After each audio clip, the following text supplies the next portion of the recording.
In the cockpit of a Royal Air Force C-17 Globemaster flying over the Pacific Ocean, a quiet co-pilot was about to face the ultimate test of leadership. What started as a routine humanitarian mission took a catastrophic turn when they came face to face with cascading system failures that would leave 7 lives hanging in the balance. Flight Lieutenant Aisha Khan wasn't your typical second-in-command officer. For 8 years, she had spent her life mastering the art of precision flying and emergency procedures. Known for her methodical approach and unshakable calm under pressure. When they encountered explosive decompression and twin-engine failures 37,000 feet above the Pacific Ocean, she had no idea she was walking into a situation that would demand every ounce of skill she possessed. Aisha made split-second decisions while hand-flying a crippled aircraft through severe weather that would lead to one of the most extraordinary emergency landings in RAF history. What began as a mercy mission to deliver medical supplies would become a legendary demonstration of quiet competence triumphing over impossible odds. The Royal Air Force would never be the same after discovering that sometimes the most powerful leaders are the ones who never raise their voices. They simply rise to the moment when everything depends on getting it right. Before we jump back in, tell us where you're tuning in from, and if this story touches you, make sure you're subscribed because tomorrow I've saved something extra special for you. The C-17 Globemaster III cut through the Pacific sky at 37,000 feet. Its 4 Pratt & Whitney turbofans humming in perfect synchronization. Flight Lieutenant Aisha Khan sat in the right seat of the cockpit, her dark eyes scanning the instrument panel with methodical precision. The amber glow of the displays reflected off her face as she cross-referenced their heading against the flight plan clipped to her kneeboard. "Beautiful morning for a mercy run," Squadron Leader Tom Hawk Harrington said from the left seat, his weathered hands resting confidently on the yoke. At 42, Hawk commanded respect through sheer presence, the kind of pilot who could walk into any briefing room and immediately own it. His voice carried the easy authority of someone who'd logged over 4,000 flight hours, including combat missions over Afghanistan and humanitarian operations across 3 continents. Aisha nodded, making a subtle adjustment to their heading. The correction was barely perceptible, perhaps half a degree, but it would save them 3 minutes of flight time and 200 pounds of fuel. She'd calculated it during her pre-flight planning, noting a slight tailwind variance that the meteorological briefing had missed. "Coming up on waypoint Alpha 7, she reported, her voice calm and professional. "Weather radar shows clear skies ahead for the next 200 nautical miles." In the cargo bay behind them, the medical supplies destined for the earthquake-ravaged island of Pulau Tenggah were secured in precisely arranged pallets. The disaster had struck 4 days ago, a magnitude 7.8 earthquake, followed by devastating aftershocks that had leveled most of the island's infrastructure. With monsoon season approaching, every humanitarian flight counted. Sergeant Elena Morales moved between the cargo pallets with practiced efficiency, checking tie-down straps and documenting weights for the loadmaster's log. At 34, Elena brought civilian disaster relief experience to her RAF role, having coordinated emergency supplies for 3 major hurricanes in the Caribbean before enlisting. Her pragmatic approach to logistics had earned respect throughout the squadron, but she remained skeptical of officers who seemed too quiet, too reserved for command responsibilities. "Mac, you see that course correction up front?" Elena called to Sergeant McAllister, who was inspecting the aft cargo bay. "Aye, smooth as silk," Mac replied in his thick Scottish accent. At 51, Mac had survived more near disasters than most pilots ever faced. 20 years of RAF transport missions had taught him to recognize competence when he saw it, regardless of rank or personality. "Young Aisha knows her business." Elena frowned. Maybe so, but knowing your business and leading people through hell are two different things. She's never even raised her voice on a mission. Neither did the best pilot I ever flew with, Mac said, securing a loose cargo net. Sometimes the quiet ones surprise you. In the flight engineer's station, Corporal Liam O'Donnell monitored engine parameters and electrical systems with the focused intensity of someone who understood that every gauge told a story. His background as a civilian aircraft mechanic had given him a healthy skepticism of both pilots and machines. Pilots could get cocky, machines could lie. Data, however, was honest. Fuel consumption tracking perfectly with flight plan projections, actually running 0.3% better than calculated. He glanced towards Aisha's seat, noting how she had been gradually optimizing their flight profile throughout the morning. Small adjustments, nothing dramatic, but collectively they were saving fuel and time. The radio crackled with the transmission from RAF Akrotiri. Mercy Flight 07, this is Control. Be advised, Wing Commander Blake's formation is currently 200 miles southwest of your position, conducting reconnaissance sweep. She requests a communications check when convenient. Hawk reached for the microphone, but Aisha was already responding. Control, Mercy Flight 07. Please relay to Wing Commander Blake that we're on schedule, all systems nominal. We'll contact her directly at Waypoint Bravo 4 for coordination. Wing Commander Sarah Blake commanded one of the RAF's most respected C-130 squadrons, and her tactical expertise had made her something of a legend in transport aviation circles. She was known for running tight formations and accepting nothing less than perfection from her crews. Aisha had studied Blake's approach patterns and mission reports during flight school, though they'd never flown together. "Professional as always," Hawk commented, settling back in his seat. "Blake appreciates pilots who don't waste radio time." Aisha nodded, already thinking ahead to their approach into Palau Tenga. The island's single runway had been damaged by the earthquake, shortened to just over 6,000 feet and littered with debris at the southern end. Landing a C-17 there would require precise airspeed control and perfect touchdown placement. She'd been running calculations in her head since takeoff, factoring in the aircraft's weight, expected weather conditions, and the runway's limitations. Dr. Niko Petrov emerged from the medical compartment where he'd been checking supplies and equipment.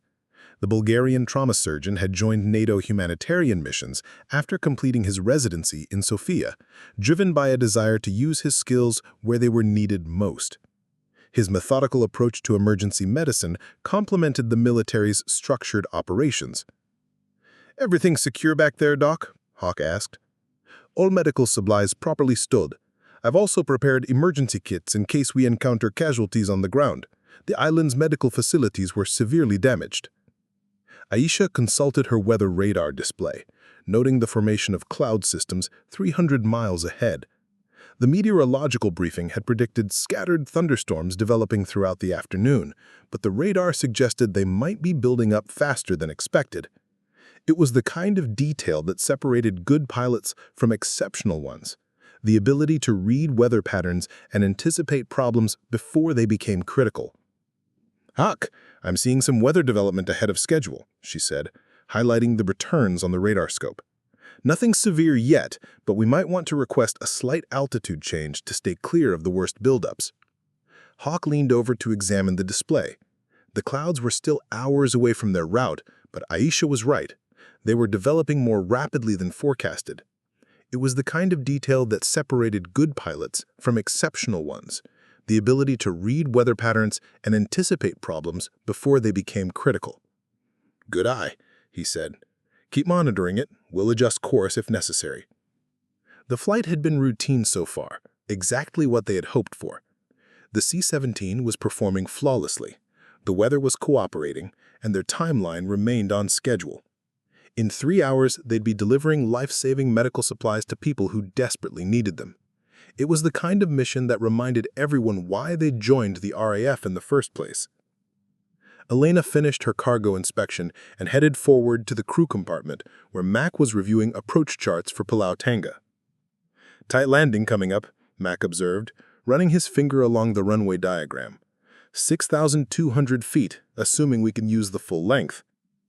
Aisha has already been calculating approach speeds, Elena said, though her tone remained neutral. She seems confident about the landing. She should be. Best simulator scores in her class from what I heard. Elena shrugged. Simulators aren't real life. When things go wrong, you need someone who can make hard decisions and get people to follow them. Being quiet and technically proficient only gets you so far. Mac looked up from his charts. You know she's qualified for aircraft command, right? Passed all the evaluations, just hasn't been offered a command slot yet. Politics. Or maybe she just doesn't have that leadership presence. Some people are better suited to be second in command. In the cockpit, Aisha continued her methodical scan of instruments and displays. Everything remained within normal parameters, but she had learned long ago that normalcy could shift to crisis in seconds.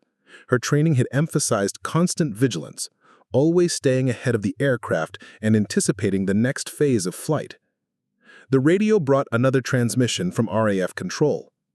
Mercy Flight 07, be advised that weather updates show possible storm development along your route.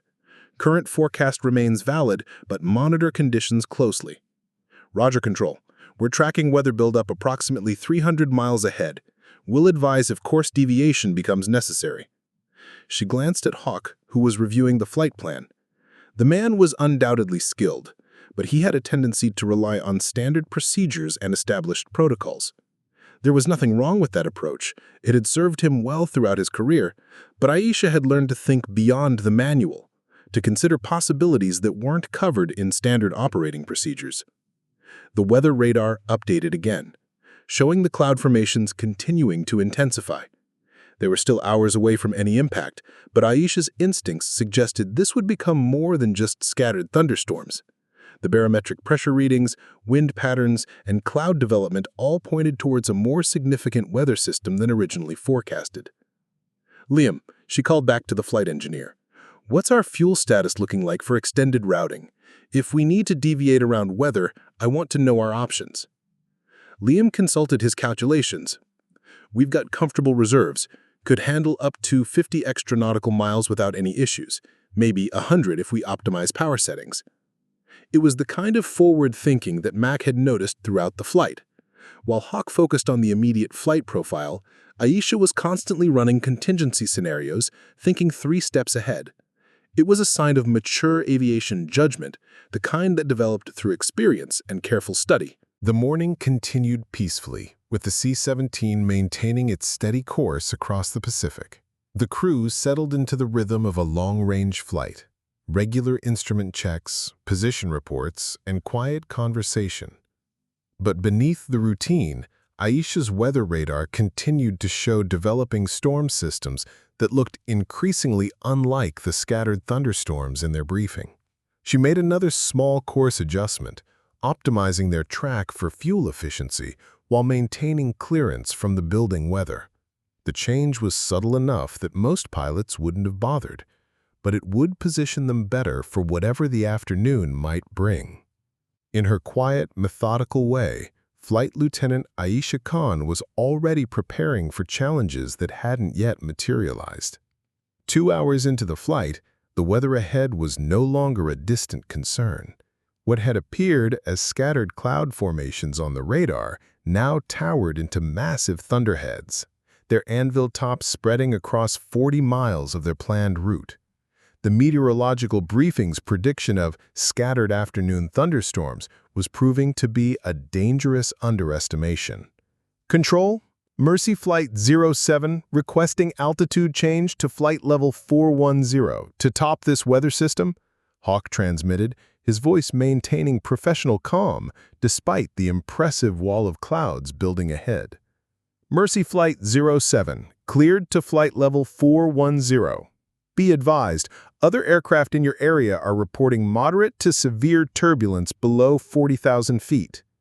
Aisha was already adjusting power settings and trim for the climb when she noticed the electrical system warning light flicker briefly on her panel.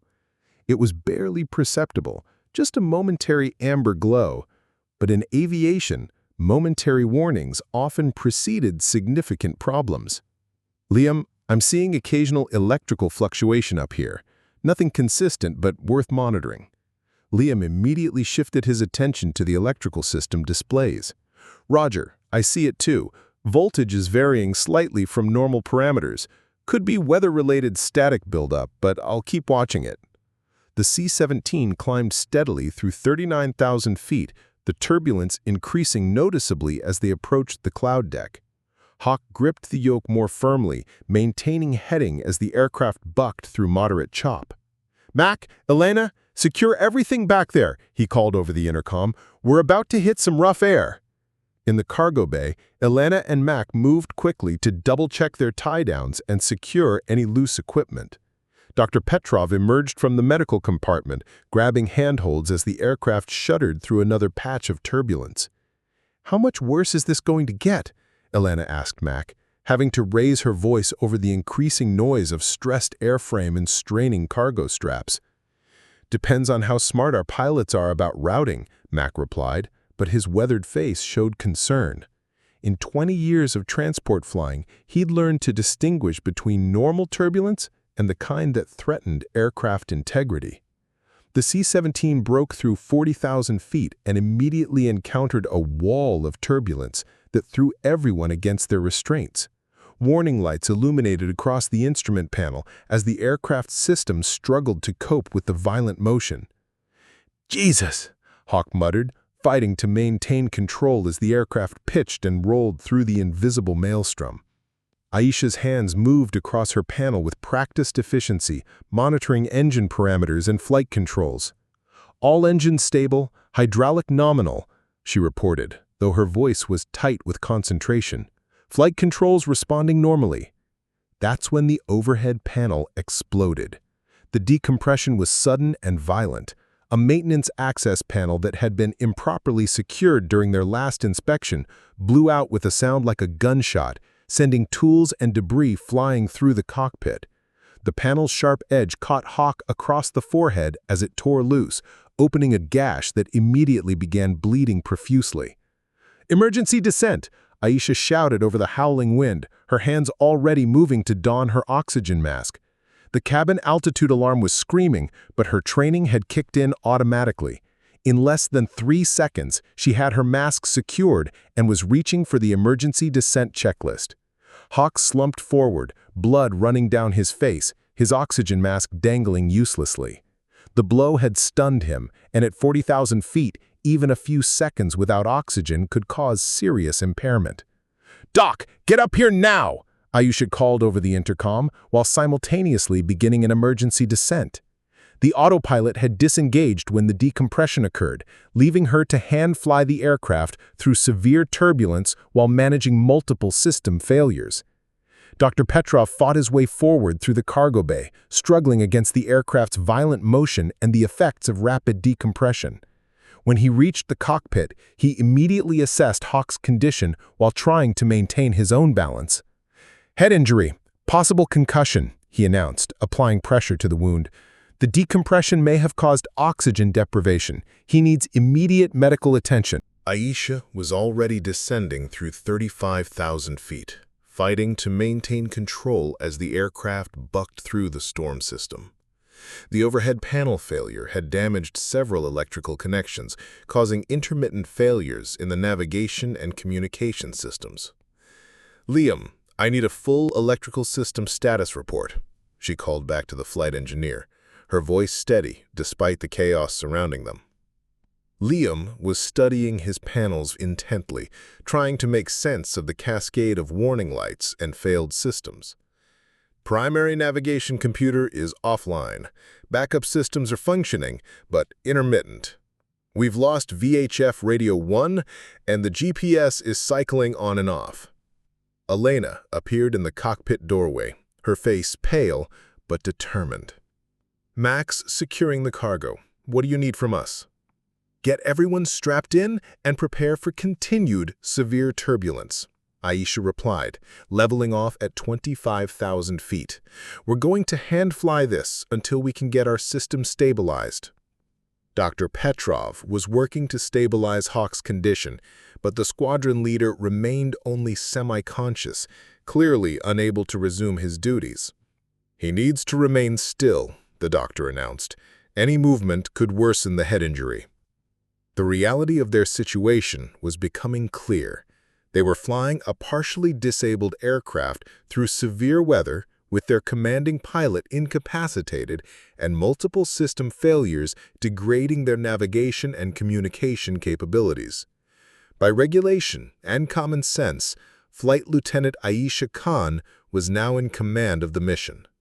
But Elena, voiced with several crew members, were thinking, should we contact Wing Commander Blake, get guidance on emergency procedures? Liam looked up from his electrical panel. Communications are spotty at best. Even if we reach her, she's 200 miles away and dealing with her own weather problems. Aisha continued flying the aircraft with steady precision, her scan moving constantly between engine instruments, flight controls, and weather radar. The storm system extended in all directions around them, making a simple course deviation impossible. "We need to establish our position using backup navigation," she announced. "Liam, give me heading and distance to Palau Tengha using the standby compass and dead reckoning." "Dead reckoning in this weather?" Elena's skepticism was clear in her voice. "Shouldn't we be heading for the nearest major airport?" Aisha's response was calm but firm. "The nearest suitable airport is 800 miles away, and we'd be flying into worsening weather. Palau Tengha is 400 miles ahead, and the storm system appears to be moving away from the island. We have sufficient fuel, and the runway, though damaged, is still operational." Liam ran quick calculations on his backup instruments. "She's right about the distances, and our fuel state gives us more options if we continue toward the original destination." Mac's voice came over the intercom from the cargo bay. "Whatever we're doing, we need to decide fast. This turbulence is beating hell out of everything back here." Dr. Petrov looked up from treating Hawk. "He's stabilizing, but he won't be resuming duties. The decision is yours, Lieutenant." The weight of command settled on Aisha's shoulders. She had trained for this moment throughout her career, but she had always imagined it happening gradually, with time to build rapport and establish authority. Instead, she was thrust into leadership during a crisis, with crew members who barely knew her capabilities and systems failing around them. "Elena, Mac, I need you to redistribute cargo weight to compensate for our center of gravity shift," she ordered, her voice carrying a new tone of authority. "Liam, work with backup systems to give me the most accurate navigation data possible. Doc, monitor Hawk and be prepared for emergency procedures if his condition worsens." Elena hesitated for a moment, clearly uncomfortable with taking orders from someone she had questioned just hours earlier. But Mac's voice cut through her uncertainty. "You heard the lieutenant. Move." Telling and preparing this story took us a lot of time, so if you are enjoying it, subscribe to our channel. It means a lot to us. Now back to the story. As the crew began executing her orders, Aisha focused on flying the aircraft through the continuing turbulence. The C-17 was responding well to her control inputs, and her understanding of the systems was allowing her to compensate for the failed equipment. But the most challenging part wasn't the flying. It was managing the crew's confidence in her leadership, who questioned whether the quiet co-pilot had what it took to lead them through a crisis that was far from over. The next 30 minutes tested every aspect of Aisha's training and character. Flying a partially disabled C-17 through severe weather required constant attention to dozens of variables: airspeed, altitude, engine parameters, electrical systems, and the aircraft's increasingly unpredictable handling characteristics. But managing the crew's confidence in her leadership proved equally challenging. "Navigation update," Liam reported from his station. "Using backup compass and dead reckoning, I estimate we're 270 miles from Palau Tengha, bearing 085 degrees. But without GPS confirmation, there's significant margin for error." Aisha cross-referenced his calculations with her own estimates based on wind drift and time elapsed since their last known position. I concur with your bearing, but I calculate distance at 265 miles. The wind shear through the storm system has been pushing us slightly south of track. Elena, who had been rearranging cargo in the aft bay, stopped her work to listen to the exchange. The precision of Aisha's calculations, done entirely by mental mathematics while hand-flying through turbulence, was impressive. But Elena's experience in civilian disaster relief had taught her that technical competence and leadership under extreme stress were different skills entirely. "How confident are you in that position?" Elena asked, her tone challenging. "Because if we're wrong, we could be flying into the middle of nowhere with no way to find our destination." Aisha's response was measured and professional. "Navigation uncertainty is inherent in dead reckoning. That's why we're maintaining course toward the known destination while continuously updating our position estimates. If conditions improve enough to re-establish GPS contact, we'll have immediate confirmation." Mac emerged from the cargo bay, wiping sweat from his forehead. "Cargo's rebalanced per your instructions, but I've got to ask, what's the plan if this weather doesn't clear? We can't hand-fly through storms for 4 more hours." The question hung in the air, highlighting the fundamental challenge of their situation. They were committed to a course of action based on incomplete information, with systems failing and weather conditions that could deteriorate further. Dr. Petrov looked up from monitoring Hawk's condition. "The squadron leader is conscious, but clearly concussed. He's in no condition to resume command duties. The decision remains with Lieutenant Khan." Aisha continued her instrument scan while considering their options. The radar weather, though functioning intermittently, showed the storm system beginning to weaken ahead of their position. But radar interpretation in severe weather was notoriously unreliable, and betting their lives on improving conditions required careful analysis. "Liam, what's our fuel status for alternate routing?" Aisha asked. "Current consumption rate gives us 5 hours of flight time at normal power settings, but hand-flying through turbulence increases fuel burn by approximately 15%. Call it 4.5 hours total." Elena's voice carried a note of frustration. "So we're gambling that the weather improves, our navigation is accurate, and we can find a damaged runway on a small island in the middle of the Pacific. Is that really our best option?" The challenge in Elena's tone was unmistakable. She was questioning not just the flight plan, but Aisha's authority to make life-and-death decisions for the entire crew. It was the moment that would define the rest of the mission, whether the crew would follow Aisha's lead or fragment into competing opinions about their best course of action. Mac's response surprised everyone. "Elena, I've flown with pilots who had twice Aisha's experience and half her judgment. She's gotten us this far through conditions that would have challenged anyone.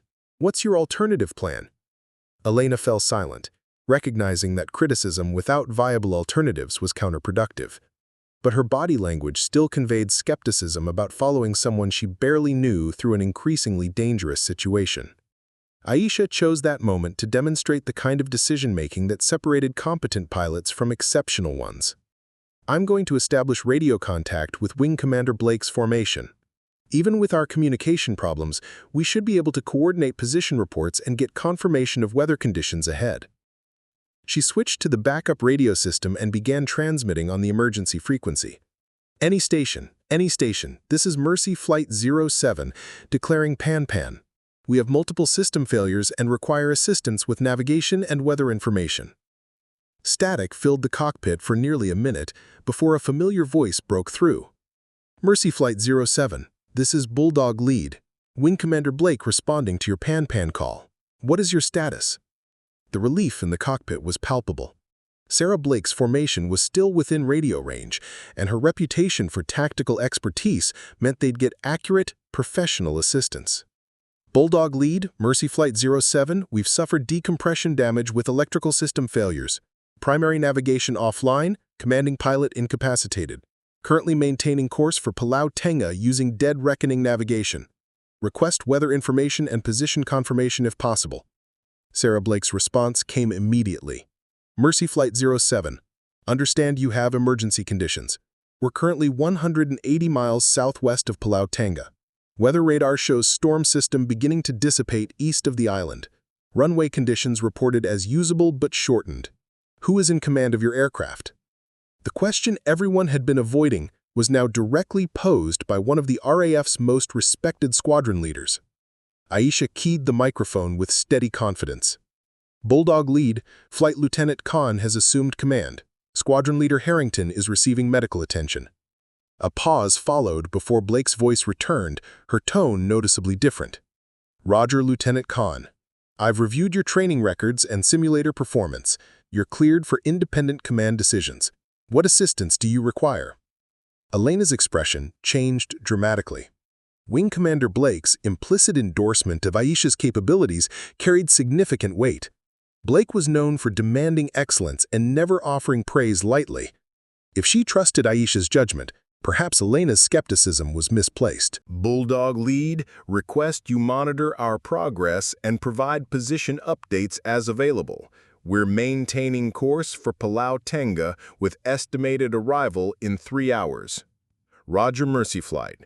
Be advised, I'm positioning my formation to provide escort assistance once you clear the weather system. Bulldog Lead standing by. Liam looked up from his electrical panel with something approaching admiration. That was professionally handled. Blake doesn't give endorsements to just anyone. Aisha continued flying the aircraft with the same steady precision she'd maintained throughout the crisis, but something had shifted in the cockpit dynamics.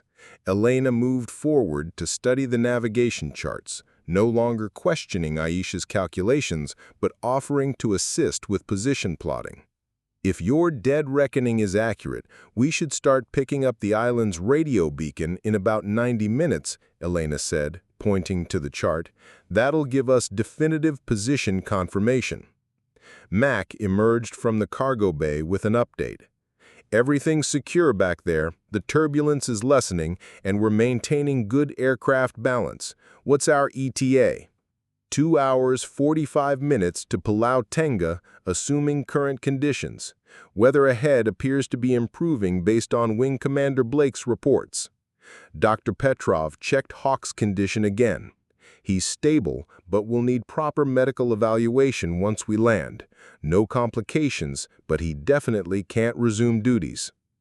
The crisis was far from over, but the immediate emergency had stabilized. They were flying a damaged aircraft with degraded systems toward a compromised runway, but they had a plan, capable leadership, and crew coordination that was finally working in their favor. Elena made a decision that surprised even herself. "Aisha, what do you need from me for the approach and landing? I've coordinated emergency landings before, just not from this side of it." It was the first time Elena had used Aisha's first name, and the gesture of professional respect wasn't lost on anyone in the cockpit. Mac nodded approvingly, while Liam continued his methodical monitoring of their slowly recovering electrical systems. "Continue monitoring our weight and balance. When we start the approach, I'll need precise cargo weight distribution to ensure we can make a short field landing on a damaged runway." The quiet co-pilot, who had been underestimated just hours ago, was now commanding a complex emergency operation with the kind of calm competence that inspired confidence rather than demanded it. But the most challenging part of their mission still lay ahead: landing a damaged aircraft at a remote island with minimal runway length and questionable conditions. As the C-17 continued its course through gradually improving weather, Aisha began mentally rehearsing the approach procedures for what would likely be the most demanding landing of her career. The first engine failure announced itself with a sharp bang that reverberated through the C-17's airframe, followed immediately by the distinctive whine of turbine blades coming apart. Engine number 3, the outboard engine on the starboard wing, went from normal operation to complete shutdown in less than 5 seconds. "Engine failure, number 3, Liam shouted over the sudden asymmetric thrust that tried to yaw the aircraft violently to the right. Warning lights cascaded across his panel as the engine systems automatically shut down to prevent further damage. Aisha's response was immediate and precise. Her left hand pushed the rudder pedal to counter the yaw, while her right hand adjusted power on the remaining engines to maintain airspeed. The aircraft shuddered through the power change, but her control inputs kept them stable despite losing 25% of their thrust. "Engine 3 secured," she announced calmly.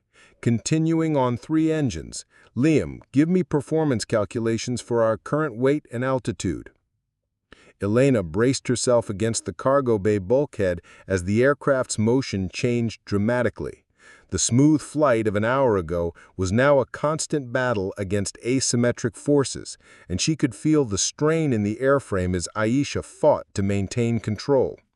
"Performance is marginal but manageable," Liam reported after consulting his charts. "We can maintain altitude, but our range is significantly reduced, and if we lose another engine—" He didn't need to finish the sentence. Everyone understood that a twin-engine failure in a C-17 over the Pacific Ocean left very few options, none of them good. That's when engine number 4 began showing signs of distress. "Oil pressure dropping on number 4, Liam announced, his voice tight with concern. "Temperatures climbing rapidly. This doesn't look good." Aisha's scan moved instantly to the engine instruments. The readings were unmistakable. Engine 4 was following the same pattern that had preceded the catastrophic failure of Engine 3. They had perhaps minutes before losing a second engine. "Elena, I need you to shift cargo aft immediately. We're going to lose another engine, and I need the center of gravity moved to compensate for asymmetric thrust." Elena hesitated for only a second. Shifting cargo during flight was an extremely dangerous operation, requiring the release of tie-down straps and manually moving heavy pallets while the aircraft bucked through turbulence. But Aisha's tone left no room for debate. "Mac, help her move the medical supplies aft," Aisha continued. "Secure everything for maximum aft loading. We're going to need every advantage we can get." Dr. Petrov looked up from monitoring Hawk's condition. "What should I do with the patient? This motion is going to make stabilization difficult." "Keep him as comfortable as possible," Aisha replied, while adjusting trim to compensate for the changing aircraft characteristics. "We're about to get much busier up here." Engine 4 lasted another 3 minutes before seizing completely. The second failure was even more dramatic than the first, with visible flames shooting from the exhaust before the automatic fire suppression system activated. The C-17 now had only 2 operating engines, both on the port wing, creating a massive asymmetric thrust condition. "Jesus Christ," Elena muttered as she struggled to move a medical supply pallet while the aircraft rolled heavily to starboard. The physical effort required to shift cargo while fighting the aircraft's motion was exhausting, but she could see the necessity. Without proper weight distribution, the aircraft would be nearly uncontrollable. Aisha's workload had increased exponentially. Flying a twin-engine C-17 required constant control inputs to maintain heading and altitude. Her left leg was cramping from the continuous rudder pressure needed to counter the thrust asymmetry, but her instrument scan never wavered. "Liam, what's our range to Palau Tengah on 2 engines?" she asked. Liam's calculations were sobering. At current power settings and weight, we're marginal, maybe 20 nautical miles of reserve fuel if everything goes perfectly, but if we encounter headwinds or have to deviate for weather— "What about alternate airports?" Elena called from the cargo bay, where she was securing the repositioned medical supplies. "Nearest suitable runway is still 800 miles away. We don't have the fuel to reach it on 2 engines. Palau Tengah is our only option." The reality of their situation was becoming stark. They were flying a critically damaged aircraft with minimal fuel reserves toward a damaged runway on a remote island. Any further problems, weather, navigation errors, or additional mechanical failures would leave them with no alternatives. That's when the navigation systems began failing completely.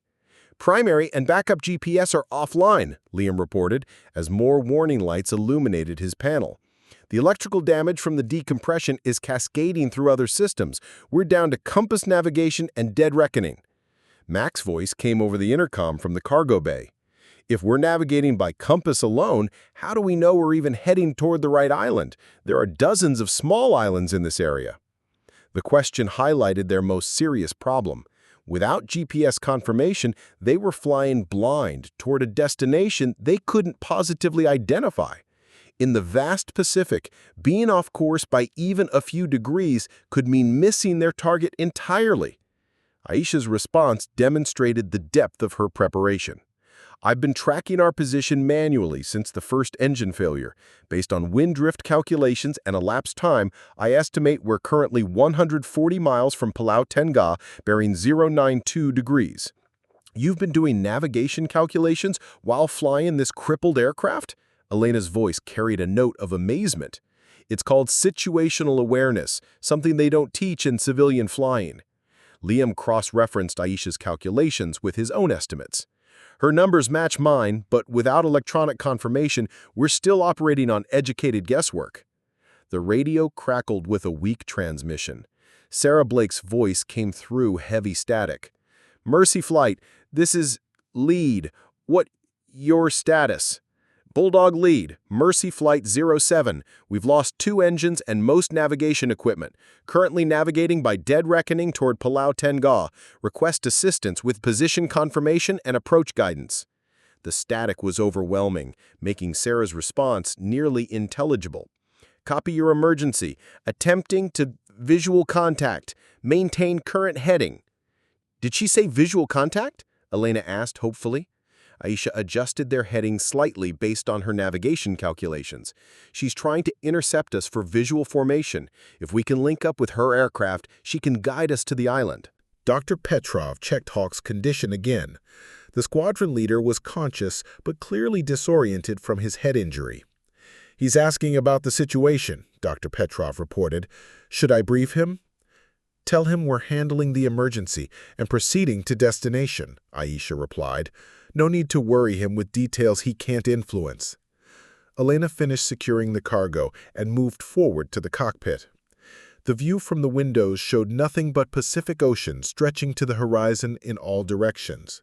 Without GPS, they were truly flying blind, trusting in calculations and hoping their navigation was accurate. Aisha, Elena said quietly, I need to ask, are you certain about our position? Because if we're wrong, we're going to run out of fuel over empty ocean. The question hung in the air like a challenge. Elena was asking Aisha to stake their lives on navigation calculations done in her head while managing multiple emergencies. It was the ultimate test of leadership, inspiring confidence when certainty was impossible. Aisha's response was steady and professional. Navigation is never certain without electronic confirmation, but based on wind calculations, elapsed time, and compass heading, I'm confident we're within 10 miles of our calculated position. That's close enough to locate Palau Tengah visually once we get closer. Mac's voice carried from the rear of the aircraft. That's good enough for me, better than anything else we've got. As the damaged C-17 continued its precarious flight toward an uncertain destination, the crew finally began working as a unified team under Aisha's command, but their most dangerous challenges still lay ahead. 30 minutes later, with fuel reserves dropping toward critical levels, Aisha made a decision that would have seemed impossible just hours earlier. She was going to attempt something that existed only in theoretical training scenarios, using another aircraft as a visual navigation beacon while flying a crippled C-17 through deteriorating weather conditions. Bulldog lead, Mercy Flight 07. I need you to position your formation ahead of our estimated track and use external lighting to provide visual guidance. We'll follow your aircraft to the island. Sarah Blake's response came through clearer than before. Mercy Flight, that's an extremely risky procedure. If weather deteriorates or we lose visual contact, both aircraft could be in danger. Understood, Bulldog lead, but we don't have alternatives. Our fuel state won't allow diversion to other airports, and dead reckoning navigation gives us maybe a 20-mile search radius to locate Palau Tengah. We need positive guidance. Liam looked up from his calculations with concern. Aisha, Formation flying with an aircraft we can barely communicate with, in weather conditions that could change rapidly, this is pushing beyond standard procedures. Alina moved closer to the cockpit, studying the weather radar display. The storm system is still breaking up, but there are scattered cells that could interfere with visual contact. What if we lose sight of Blake's formation? Aisha's response demonstrated the depth of her training and confidence. Navigation is never certain without electronic confirmation, but based on wind calculations, elapsed time, and compass heading, I'm confident we're within 10 miles of our calculated position. That's close enough to locate Palau Tangga visually once we get closer. Mac's voice carried from the rear of the aircraft. That's good enough for me, better than anything else we've got. Dr. Petrov checked Hawk's condition again. The squadron leader was more alert, but still clearly affected by his head injury. He's asking about the situation, Dr. Petrov reported. Should I brief him? Tell him we're handling the emergency and proceeding to destination, Aisha replied. No need to worry him with details he can't influence. Sarah Blake's formation appeared as contacts on their intermittent radar display, approximately 40 miles ahead and slightly to the north. Bulldog lead, we have radar contact bearing 015 degrees, range 40 miles. Confirm your position and heading. Mercy Flight, confirmed radar contact. We're positioning for visual intercept. Be advised, weather ahead shows scattered precipitation cells that could interfere with visibility. Are you prepared for instrument formation flying? The question highlighted the complexity of what they were attempting. Formation flying requires precise control and constant visual reference. Doing it with a damaged aircraft in poor weather conditions was extraordinarily dangerous. Bulldog lead, we're prepared for any formation procedures necessary. Request you take lead position and provide navigation guidance to Palau Tangga. Elena coordinated with Mac to prepare the cargo bay for the violent maneuvering that formation flying would require. Everything's secured for maximum stability, but this turbulence is going to make formation flying extremely difficult. Liam monitored engine parameters on their 2 remaining engines. Power settings are stable, but we're running higher temperatures than normal. The asymmetric thrust is putting extra strain on the port engines. 20 minutes later, Sarah Blake's C-13 formation materialized out of the haze ahead of them. 3 aircraft flying in loose formation, their navigation lights creating a distinctive pattern against the gray sky. It was the most beautiful sight any of them had seen in hours. "Visual contact," Aisha announced. "Bulldog lead, we have you in sight, bearing 020 degrees, approximately 5 miles ahead." "Roger, Mercy Flight. We're reducing speed to match your best performance. Follow us to Palau Tangga. Estimated flight time 45 minutes. Aisha adjusted power and began the delicate process of closing formation with Sarah's aircraft. The C-17's damaged condition made precise control difficult, but her training in formation flying was paying dividends. Each control input had to be calculated to account for the asymmetric thrust and altered flight characteristics. Formation flying in a crippled aircraft? This is definitely not in the manual. Elena watched through the cargo bay windows as they slowly approached Sarah's formation. "I have to admit, this is impressive flying.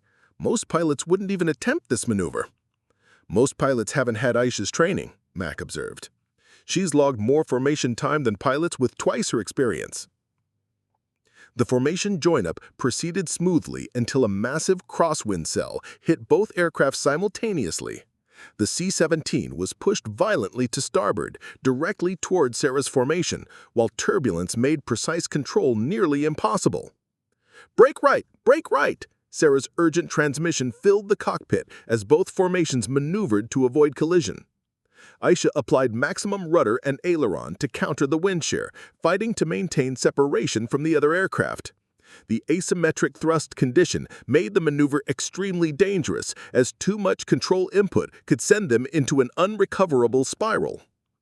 "Clear of traffic," she announced after successfully avoiding the near collision. "Bulldog lead, we're repositioning for formation rejoin." "Mercy Flight, that was exceptional aircraft handling. Rejoin when ready. We'll maintain slower speed for easier formation flying." Elena's respect for Aisha's flying skills was now complete. That maneuver just saved all our lives. Most pilots would have panicked or overcorrected. That's why she's flying and we're not, Max said simply. As they re-established formation with Sarah's aircraft, the island of Palau Tengah finally appeared on the horizon, a small patch of land surrounded by endless Pacific Ocean. After hours of flying blind, seeing their destination was almost overwhelming. But their relief was tempered with the reality of what lay ahead. They still had to land a twin-engine C-17 on a damaged runway with minimal fuel reserves. The most challenging part of their mission was just beginning. The formation flight toward Palau Tengah became a test of endurance as much as skill. For 30 minutes, Aisha maintained position on Sarah Blake's C-13 while fighting the continuous effects of asymmetric thrust, turbulence, and deteriorating weather conditions. Her left leg ached from constant rudder pressure, and her arms burned from the physical effort required to keep the damaged C-17 in formation. "Fuel state is becoming critical," Liam announced. "We've got maybe 15 minutes of flight time remaining, 20 if we reduce power to absolute minimum." Elena watched the fuel gauges over Liam's shoulder, seeing the numbers that confirmed their desperate situation. "What happens if we can't make the runway on the first approach? Do we have fuel for a go-around?" "Negative," Aisha replied, while adjusting trim to ease the control pressures. "We get one chance at this landing.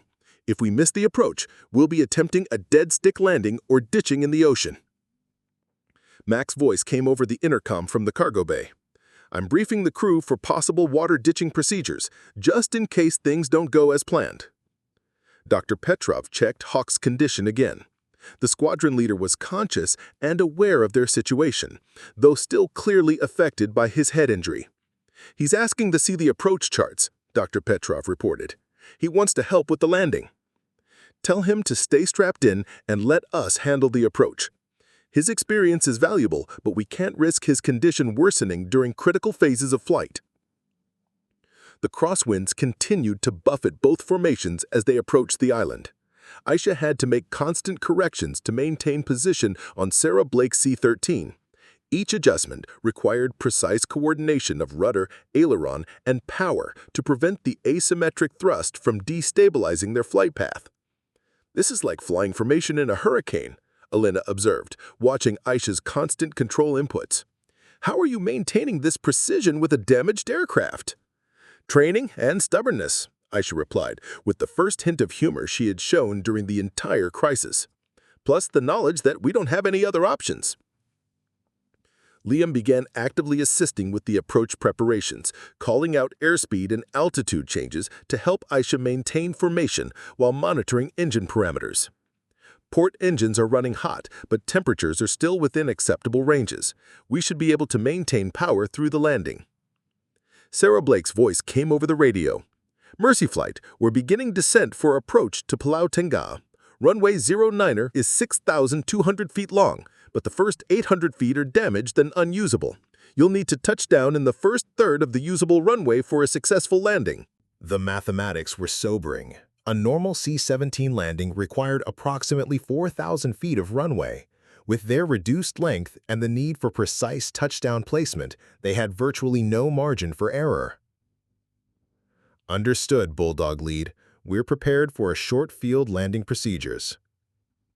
Elena's loyalty to Aisha had solidified during the formation flying, but the approach parameters tested everyone's confidence. 800 feet of damaged runway, then 5,400 feet of usable surface. That's cutting it extremely close. "It's enough if we do everything perfectly," Aisha replied, beginning the descent while maintaining formation position.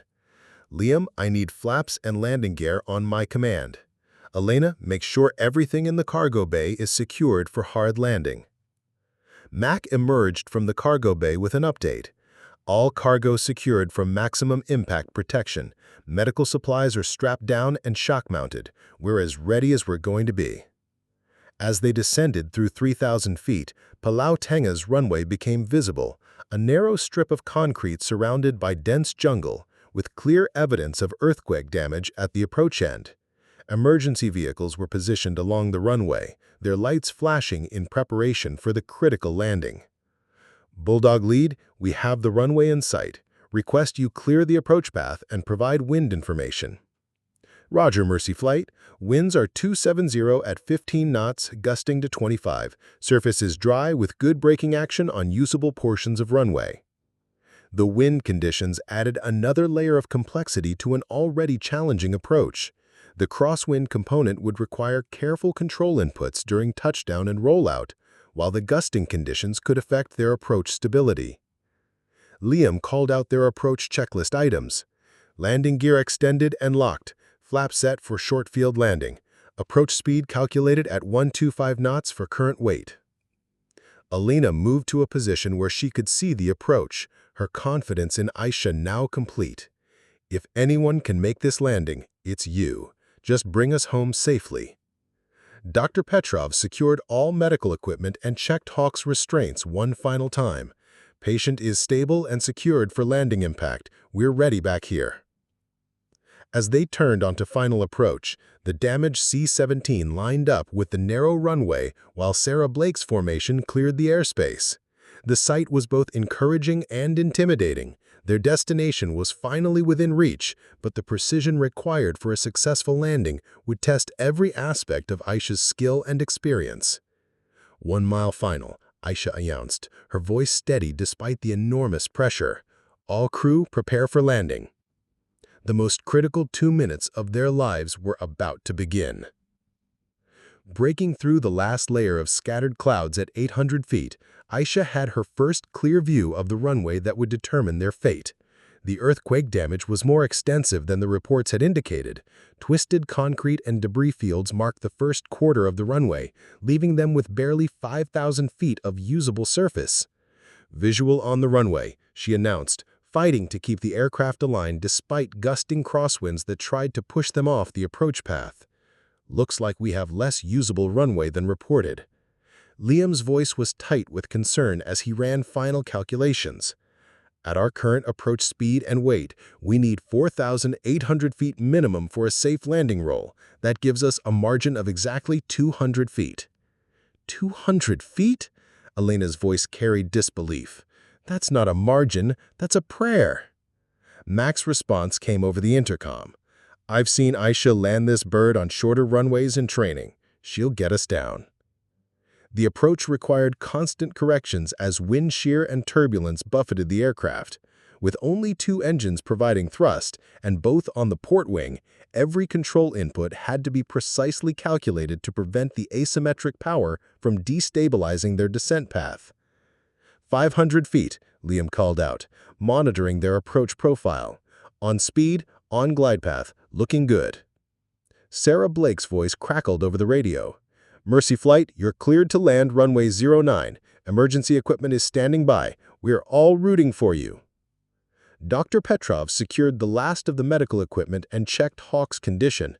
He's conscious and asking about the landing. Should I tell him what we're attempting? Tell him we're making a normal approach to a slightly short runway. No need to worry him with details. Elena distributed final landing instructions to the crew, while securing herself for what could be a very hard touchdown. The medical supplies they'd worked so hard to protect were now secondary to getting everyone on the ground alive. 300 feet, Liam announced. Airspeed steady at 125 knots. We're committed to landing. The crosswind gusts continued to challenge Aisha's control inputs, requiring constant rudder and aileron adjustments to maintain runway alignment. The asymmetric thrust from their remaining engines made every correction more difficult, but her formation flying experience was proving invaluable. 200 feet. Looking good, Aisha. You've got this. Elena watched the runway approach through the cargo bay windows, seeing the emergency vehicles positioned along the damaged sections. The entire island is watching this landing. No pressure at all. Mac's voice carried confidence. She's brought us this far. Trust her to finish the job. At 100 feet, a severe wind gust pushed the aircraft 10 degrees off the runway centerline. Most pilots would have initiated a go-around, but with their critical fuel state, Aisha had no choice but to continue the approach and correct for the deviation. 50 feet, Liam called, runway made, touchdown zone in sight. Aisha applied full rudder and opposite aileron to counter the wind gust, aligning the aircraft with the runway centerline just as the main landing gear touched down. The impact was firm but controlled, exactly where she'd planned to touch down in the first third of the usable runway. "Touchdown!" Elena shouted as the aircraft settled onto the runway. But the landing was far from over. With limited runway remaining and crosswinds still affecting their ground roll, Aisha had to apply maximum braking while maintaining directional control. The asymmetric reverse thrust from their remaining engines threatened to pull them off the runway centerline. "Reverses deployed," Liam announced. "Maximum braking applied. Runway remaining, 1,000 feet, 500 feet. The aircraft decelerated rapidly but was still traveling at dangerous speed as they approached the end of the usable runway.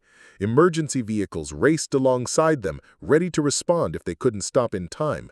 200 feet of runway remaining, Mac called, watching through the cargo bay windows as the runway end approached rapidly. Aisha maintained maximum braking pressure while using differential reverse thrust to keep them aligned with the runway centerline. The aircraft shuddered and bucked as the brakes heated up, but they were finally winning the battle against momentum. 100 feet, 50 feet. The C-17 came to a complete stop with less than 30 feet of runway remaining. For a moment, the cockpit was completely silent as everyone processed the fact that they had actually survived. "Aircraft stopped," Aisha announced, her voice steady despite the adrenaline coursing through her system. "All crew check in." "Cargo bay secure," Mac reported. "Medical personnel and patients stable," Dr. Petrov added. "Flight engineer checks complete," Liam confirmed. Elena's voice carried pure relief. "That was the most incredible piece of flying I've ever witnessed. You just saved everyone's lives." Emergency vehicles surrounded the aircraft as Aisha completed the post-landing checklist. Their mission to deliver medical supplies to earthquake victims was finally complete, but more importantly, she had brought her crew home safely through one of the most challenging emergencies in RAF transport aviation. "Bulldog lead, Mercy Flight 07 is safely on deck," she transmitted to Sarah Blake. "Thank you for the navigation assistance. We couldn't have done it without you." Sarah's response carried genuine admiration. "Outstanding flying, Lieutenant Khan. That was textbook emergency procedures executed under impossible conditions. The entire squadron witnessed something special today." As ground crews positioned stairs and medical personnel prepared to evacuate Hawk for proper treatment, Aisha remained in her seat, finally allowing herself to acknowledge the magnitude of what had just occurred. She had transformed from an underestimated co-pilot to the commanding officer who saved 7 lives and completed a critical humanitarian mission. The quiet seat had proven its worth when it mattered most. The silence in the cockpit lasted only seconds before the reality of their situation returned. Emergency vehicles surrounded the C-17, their flashing lights reflecting off the aircraft's battered exterior. Ground crews moved quickly to secure the aircraft and establish communication with the tower. "Engine shutdown checklist complete," Aisha announced, methodically working through post-landing procedures despite the extraordinary circumstances. "All systems secured." Liam looked up from his panel with something approaching awe. "I've been flying for 12 years, and I've never seen aircraft handling like that. You just landed a twin-engine C-17 on a damaged runway with 30 feet to spare."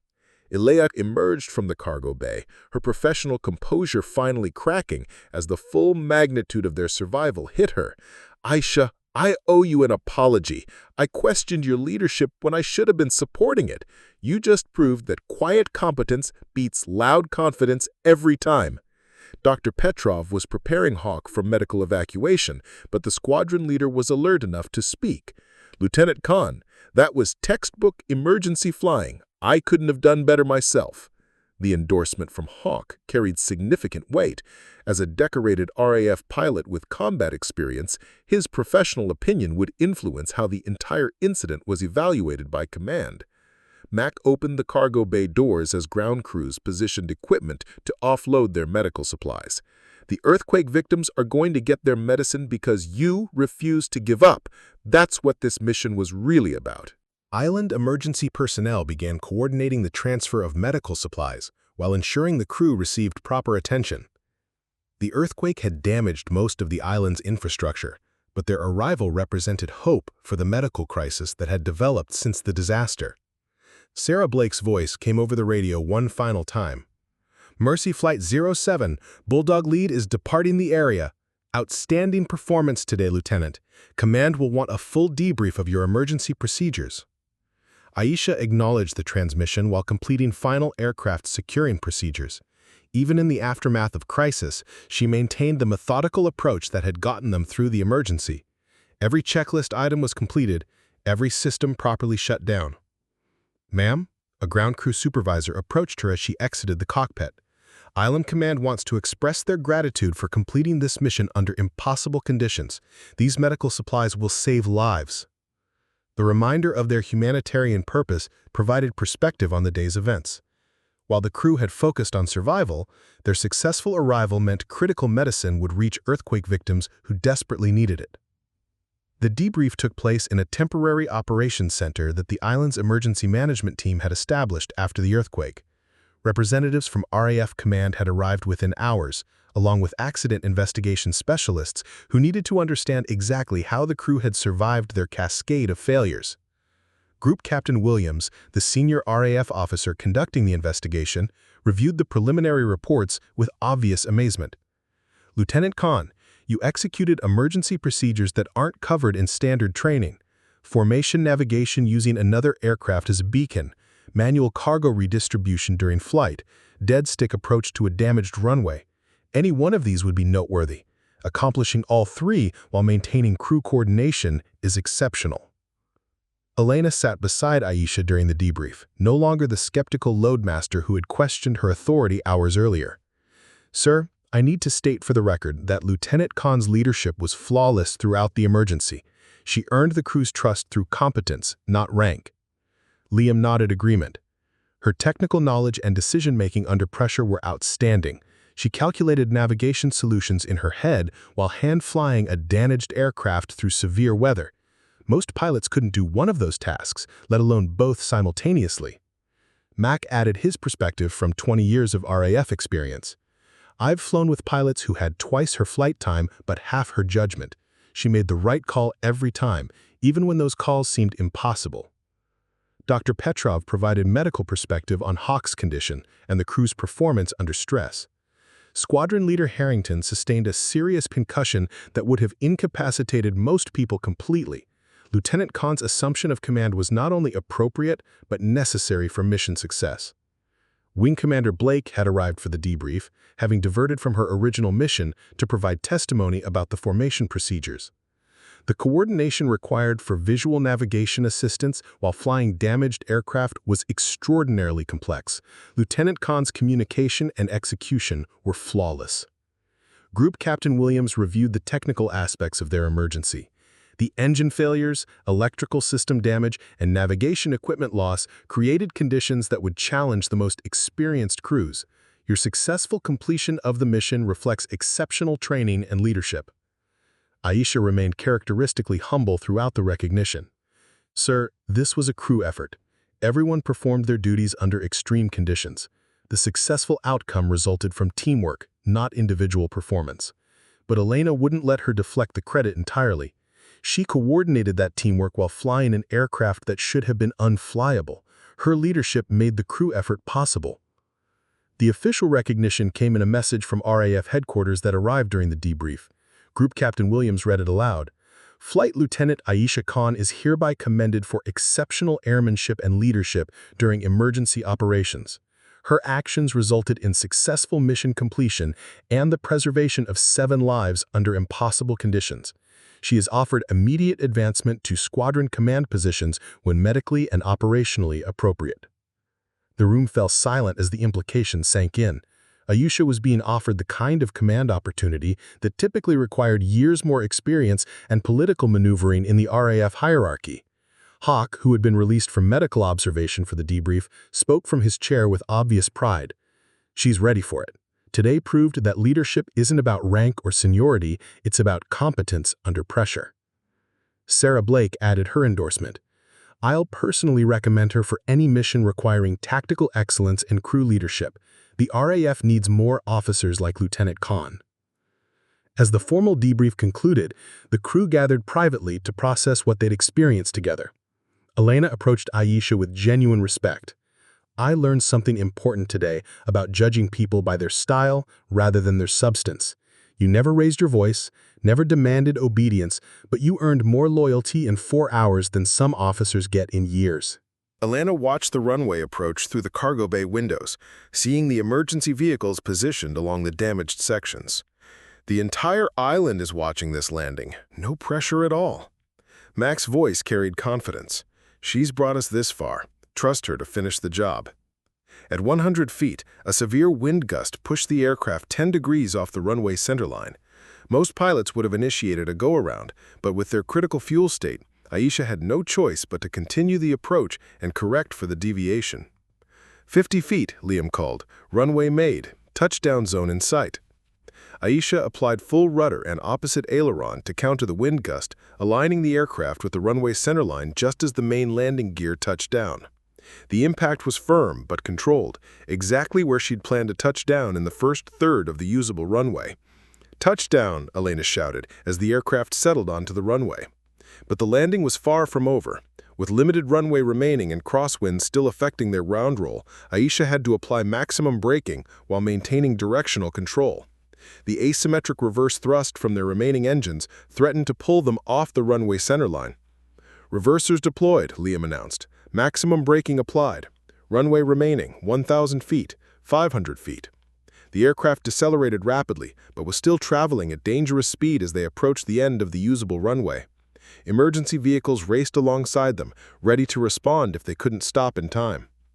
200 feet of runway remaining, Mac called out, watching through the cargo bay windows as the runway end approached rapidly. Aisha maintained maximum braking pressure while using differential reverse thrust to keep them aligned with the runway centerline. The aircraft shuddered and bucked as the brakes heated up, but they were finally winning the battle against momentum. 100 feet, 50 feet. The C-17 came to a complete stop with less than 30 feet of runway remaining. For a moment, the cockpit was completely silent as everyone processed the fact that they had actually survived. "Aircraft stopped," Aisha announced, her voice steady despite the adrenaline coursing through her system. "All crew check in." "Cargo bay secure," Mac reported. "Medical personnel and patient stable," Dr. Petrov added. "Flight engineer checks complete," Liam confirmed. Elena's voice carried pure relief. "That was the most incredible piece of flying I've ever witnessed. You just saved everyone's lives." Emergency vehicles surrounded the aircraft as Aisha completed the post-landing checklist. Their mission to deliver medical supplies to earthquake victims was finally complete, but more importantly, she had brought her crew home safely through one of the most challenging emergencies in RAF transport aviation. "Bulldog lead, Mercy Flight 07 is safely on deck. Thank you for the navigation assistance. We couldn't have done it without you." Sarah Blake's response carried genuine admiration. "Outstanding flying, Lieutenant Khan. That was textbook emergency procedures executed under impossible conditions. The entire squadron witnessed something special today." As ground crews positioned stairs and medical personnel prepared to evacuate Hawk for proper treatment, Aisha remained in her seat, finally allowing herself to acknowledge the magnitude of what had just occurred.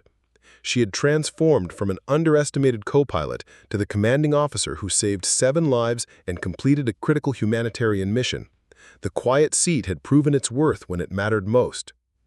The silence in the cockpit lasted only seconds before the reality of their situation returned. Emergency vehicles surrounded the C-17, their flashing lights reflecting off the aircraft's battered exterior. Ground crews moved quickly to secure the aircraft and establish communication with the tower. "Aircraft shutdown checklist complete," Aisha announced, methodically working through post-landing procedures despite the extraordinary circumstances. "All systems secured." Liam looked up from his panel with something approaching awe. "I've been flying for 12 years, and I've never seen aircraft handling like that. You just landed a twin-engine C-17 on a damaged runway with 30 feet to spare." Elena emerged from the cargo bay, her professional composure finally cracking as the full magnitude of their survival hit her. "Aisha, I owe you an apology. I questioned your leadership when I should have been supporting it. You just proved that quiet competence beats loud confidence every time." Dr. Petrov was preparing Hawk for medical evacuation, but the squadron leader was alert enough to speak. "Lieutenant Khan, That was textbook emergency flying. I couldn't have done it better myself. The endorsement from Hawk carried significant weight. As a decorated RAF pilot with combat experience, his professional opinion would influence how the entire incident was evaluated by command. Mac opened the cargo bay doors as ground crews positioned equipment to offload their medical supplies. The earthquake victims are going to get their medicine because you refused to give up. That's what this mission was really about. 6 weeks later, Flight Lieutenant Aisha Khan walked across the tarmac at RAF Bryce Norton toward another C-17 Globemaster, this one bound for a peacekeeping mission in Eastern Europe. The morning was clear and cold, with the kind of crisp air that made flying a pleasure rather than a duty. The crew members loading equipment and conducting pre-flight inspections looked up as she approached. Word of the Palau Tengah incident had spread throughout RAF transport aviation, creating a reputation that preceded her wherever she went. "Morning, ma'am," called Flight Sergeant Thompson, a loadmaster she'd never worked with before. "We've got your aircraft ready for departure. Everything's secured and balanced per your specifications." The deference in his voice was unmistakable. Where once she might have been treated as just another co-pilot, she now commanded automatic respect from crews who had heard about her emergency flying. Corporal Martinez, today's flight engineer, emerged from the aircraft with a systems status report. "All checks complete, Lieutenant. I've reviewed your flight plan. Very efficient routing. Should save us 20 minutes and 400 pounds of fuel." Aisha nodded acknowledgement while reviewing the weather briefing. Her attention to detail and flight planning precision had become part of her legend, but she approached each mission with the same methodical preparation that had always defined her flying. Mac appeared from the cargo bay, assigned to this mission at his own request. "Everything's loaded and secure," he reported with a grin. "Though I have to say this routine cargo run seems almost boring after our last adventure." Elena had also requested assignment to Aisha's crew, bringing her logistics expertise to what was officially designated as a high-priority mission. "All manifests complete and cargo properly distributed. We're ready for departure when you are." The offer of Squadron command remained under consideration. RAF leadership wanted her to complete additional missions as aircraft commander before assuming larger responsibilities, but the path to advancement was now clearly open. More importantly, she had the crew loyalty and professional respect that made effective leadership possible. Captain James Mitchell, today's mission commander, approached with the final briefing materials. "Lieutenant Khan, I've reviewed your flight plan and emergency procedures briefing. Thorough as always. Ready to get this mission airborne?" The dynamic had shifted completely from her previous flying. Where once she'd been the quiet co-pilot whose contributions went largely unnoticed, she was now recognized as one of the RAF's most capable transport pilots. But the recognition hadn't changed her fundamental approach to flying: careful preparation, methodical execution, and quiet competence. As the crew completed final preparations, Aisha reflected on how crisis had revealed capabilities she'd always possessed but never had opportunity to demonstrate. The emergency over the Pacific hadn't created her leadership skills. It had simply provided circumstances where those skills became visible to others. Young pilots now approached her for advice about handling emergencies and building crew confidence. She found herself mentoring officers who had previously ignored her contributions, sharing lessons learned from both routine operations and extraordinary circumstances. "Ready for engine start," called the flight engineer as the crew settled into their positions. Aisha took her seat. Not the co-pilot position this time, but the left seat that formally recognized her authority and responsibility. The quiet competence that once was overlooked was now the foundation of command respect that would influence RAF transport operations for years to come. As the C-17's engines spooled up for another mission, Flight Lieutenant Aisha Khan smiled quietly. The seat wasn't quiet anymore. It commanded attention, inspired confidence, and represented the kind of leadership that emerged not from self-promotion, but from proven capability under impossible pressure. The legend of the quiet co-pilot would endure.